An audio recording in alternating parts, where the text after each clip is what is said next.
Rəsmi Bakı regional təhlükəsizlik və xarici siyasət prinsipləri ilə bağlı beynəlxalq müstəvidə növbəti qətiyyətli mövqeyini nümayiş etdirib.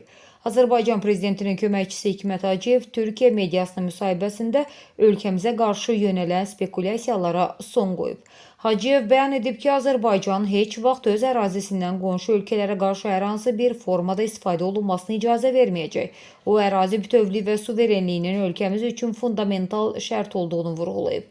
Azərbaycanın İranı dost və qardaş ölkə hesab etdiyini deyən prezidentin köməkçisi sərhədin digər tərəfində yaşananların milliyyətindən və dinindən asılı olmayaraq bizim qardaşlarımız olduğunu xüsusi qeyd edib. Müsahibədə Cənubi Qafqazda yaranan yeni geosiyasi reallıqlara və sülh prosesinə də toxunulub. Rəsmi Bakının qənaətinə görə hazırda Ermənistanla münasibətlərin normallaşması istiqamətində ciddi bir maneə qalmayıb.